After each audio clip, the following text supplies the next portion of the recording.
2020년 9월 7일 월요일 새벽기도 말씀입니다. 야고보서 3장 1절에서 12절까지의 말씀입니다. 나의 형제자매 여러분, 여러분은 선생이 되려고 하는 사람이 많아서는 안 됩니다.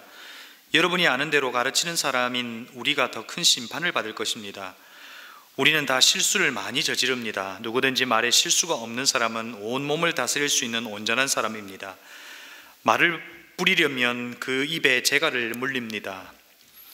그리하여 우리는 말에 온 몸을 끌고 다닙니다. 보십시오, 배도 그렇습니다. 배가 아무리 커도 또 거센 바람에 밀려도 매우 작은 키로 조정하여 사공이 가지고 있는 곳으로 끌고 갑니다. 이와 같이 혀도 몸의 작은 지체이지만 엄청난 일을 할 수 있다고 자랑합니다. 보십시오, 아주 작은 불이 굉장히 큰 숲을 태웁니다. 그런데 혀는 불의 세계입니다. 혀는 우리의 몸의 한 지체이지만 온몸을 더럽히며 인생의 수레바퀴에 불을 지르고 결국에는 혀도 게헨나의 불에 타버립니다. 들짐승과 새와 가는 짐승과 바다의 생물들은 어떤 종류든지 모두 사람이 길들이고 있으며 길들여 놓았습니다. 그러나 사람의 혀를 길들일 수 있는 사람은 아무도 없습니다. 혀는 걷잡을 수 없는 악이며 죽음에 이르게 하는 도구로 가득 차 있습니다. 우리는 이 혀로 주님이신 아버지를 찬양하기도 하고 또 이 혀로 하나님의 형상대로 지음을 받은 사람을 저주하기도 합니다. 또 같은 입에서 찬양도 나오고 저주도 나옵니다. 나의 형제 자매 여러분, 이렇게 해서는 안 됩니다. 샘이 한 구멍에서 단물과 쓴물을 낼 수 있겠습니까?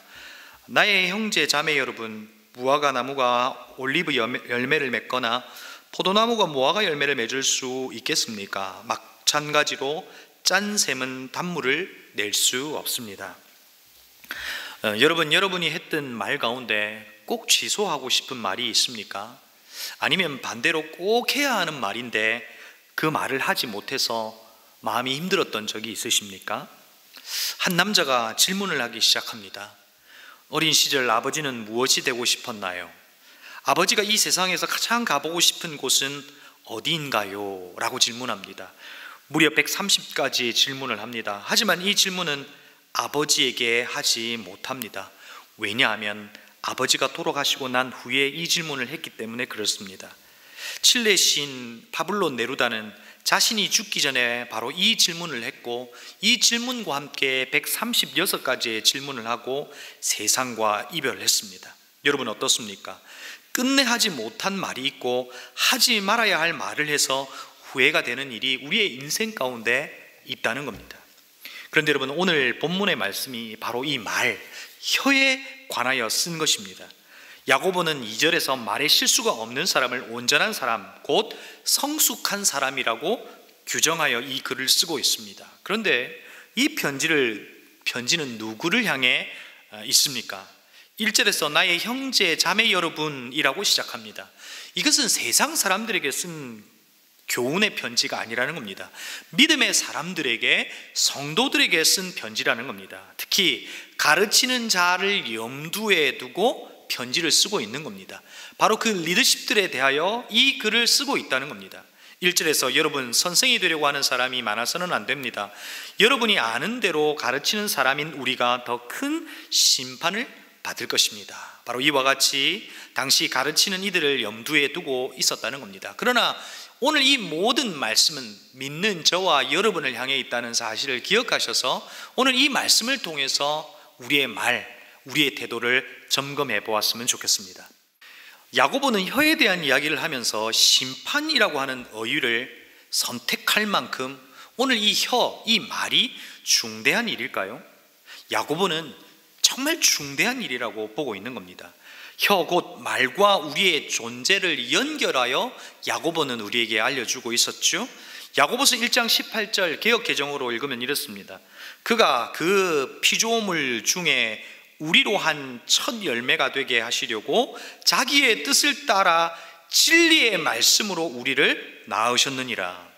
우리는 진리의 말씀으로 태어났기에 진리의 말씀으로 태어난 자녀인 우리는 진리를 말해야 하고 절제된 말을 사용해야 함을 이야기하고 있는 겁니다. 바로 그와 같은 존재인 것을 우리에게 알려주고 있는 겁니다. 그래서 오늘 말씀을 통해서 그 말을 어떻게 제어할 수 있는지를 우리에게 알려주고 있고, 또 혀는 어떤 영향력을 가지고 있는지를 알려주고 있습니다. 2절에서 사람은 말에 실수가 있다고 이야기하고 없는 사람은 성숙한 사람이라고 말합니다. 그리고 3절에서 말의 실수를 줄이기 위해서 제갈과, 그리고 4절에서 말하는 배의 키로 혀가 어떤 것인지를 우리에게 먼저 알려주고 있습니다. 3절 말씀입니다. 말을 부리려면 그 입에 제갈을 물립니다. 그리하여 우리는 말에 온 몸을 끌고 다닙니다. 4절에서는 배의 키로 배를 제어하듯 말의 제어에 대한 이야기를 하고 있습니다. 3절에서는 제갈로, 4절에서는 배의 키로 이야기합니다. 5절에서는 혀도 몸의 작은 지체이지만 엄청난 일을 자랑하고 작은 불이 큰 숲을 태우듯 혀가 이와 같다고 이야기합니다. 무엇을 이야기하고 있는 겁니까? 혀는 이와 같은 큰 영향력을 가지고 있는 것임을 우리에게 알려주고 있는 겁니다. 여러분 어떻습니까? 우리가 사용하는 말 한마디로 사람이 살기도 하고 죽기도 합니다. 작은 혀이지만 온몸과 세상을 움직일 수 있는 엄청난 영향력을 가진 것이 바로 혀인 것을 우리에게 알려주고 있습니다. 그러면서 이어 나오는 6절 말씀을 통해서 뭘 이야기하고 있습니까? 혀의 역할에 대해서 이야기하고 있습니다. 혀는 불이고 불의의 세계라고 이야기합니다. 혀의 부정적인 역할을 이야기하고 있습니다. 이 혀는 온몸을 더럽히고 인생의 수레바퀴를 불을 지르고 결국 이 혀도 없어져 버린다라고 이야기하고 있습니다. 혀가 무슨 역할을 하고 있는 겁니까? 혀는 지체의 일부이지만 온 몸을 선동할 수 있다는 겁니다. 우리의 몸을 혀가 움직이게 하고 악한 일을 하도록 그 역할을 할 수 있는 혀의 역할을 이야기하고 있습니다. 그런데 여러분, 또한 혀는 어떻습니까? 짐승은 길들여지지만 혀는 길들여지지 않는다라고 야고보는 결론을 내리고 있습니다. 그리고 그 혀로 하나님을 찬양하기도 하고 하나님의 형상대로 지음을 받은 이들을 저주하는 이 혀의 이중성에 대한, 이 이중적 역할에 대한 이야기를 또한 하고 있습니다. 여러분, 야고보의 이 말은 더 설명할 필요가 없습니다. 왜냐하면 우리의 모습 속에 이 혀의 이중적 모습이 있는 것을 발견하기 때문에 그렇습니다. 하나님을 예배하고 나가는 길에 주차 문제로 목소리를 높이고 다투고 있는 모습을 보기도 하고, 또 그런 모습인 우리를 발견하기도 합니다. 우리가 같은 혀와 같은 입술 속에서 하나님을 찬양하기도 하고 때로는 사람을 비난하는 그 혀의 이중적 역할을 이야기하고 있다는 겁니다. 이렇게 해서는 안 된다고 야고보는 목소리를 높입니다. 아마도 당신이 가르치는 자들 가운데, 야고보가 가르치는 자들 가운데 이와 같은 이들이 있었나 봅니다. 당시 이들과 같은 이들이 있었나 봅니다. 하나님을 예배하고 찬양하고 심지어 말씀도 가르치지만 한편으로 하나님의 형상인 하나님의 사람들을 비난하기도 하고 같은 입술로 사람을 죽이기도 하는 그와 같은 모습들이 있었나 봅니다. 그래서 야고보는 심판이라고 하는 이야기를 하면서 오늘 이 혀의 부정적 역할을 이야기하고 있는 겁니다. 그러면서 이 혀의 이중적 역할을 샘과 나무에 비유해서 말하고 있습니다. 11절에서는 샘으로 이야기합니다. 단물과 쓴물이 한 곳에 나올 수 없다 하는 겁니다. 우리의 혀도 마찬가지라는 겁니다.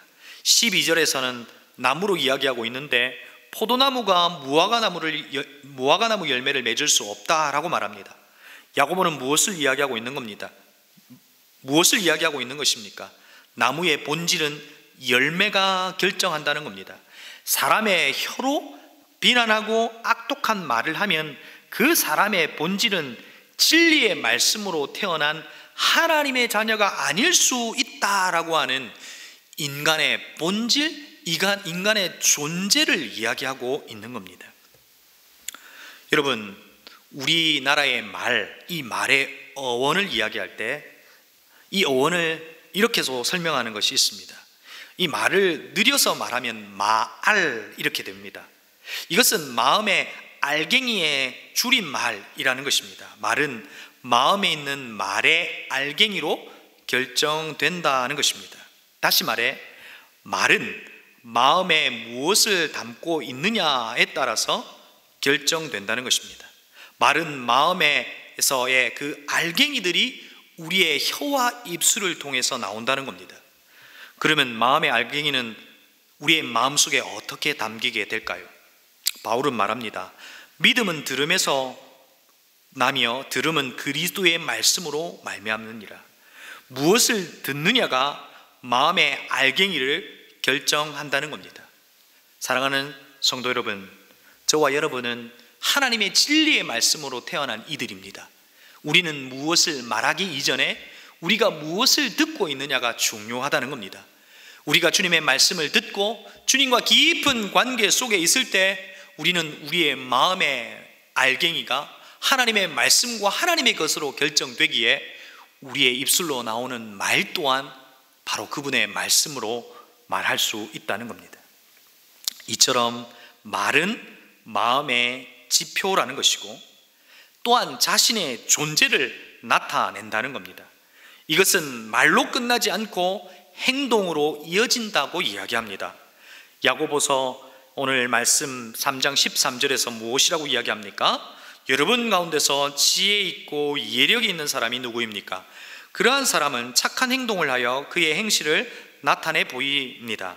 그 일은 지혜에서 오는 온유함으로 행하는 것이어야 할 것입니다. 혀는 작은 지체이지만 몸을 움직이는 영향력을 가지고 있다는 겁니다. 그러기에 말은 말로 끝나지 않고 착한 행동으로 행실로 이어질 수 있다는 겁니다. 그 행동과 행실은 우리의 존재를 나타낼 수 있고 예수 그리스도를 믿는 저와 여러분에게는 그리스도의 성품을 드러낼 수 있다는 겁니다. 사랑하는 성도 여러분, 오늘 저와 여러분의 언어, 말을 확인해 볼 수 있기를 바랍니다. 그러나 오늘 야고보가 이야기했던 것처럼 그 혀를 제어하기란 쉽지 않습니다. 그런데 여러분, 우리가 어떻게 할 때 우리의 말이 바뀝니까? 우리는 진리의 말씀으로 태어난 이들입니다. 우리의 말이 그리스도께 뿌리를 내리고 있을 때 우리의 말은 바뀌게 되어 있습니다. 저와 여러분이 하나님의 말씀을 듣고 하나님 말씀 가운데 있을 때 우리의 말은 바뀔 수 있다는 겁니다. 우리의 말이 바뀔 뿐만 아니라 우리의 행실이 바뀔 수 있다는 겁니다.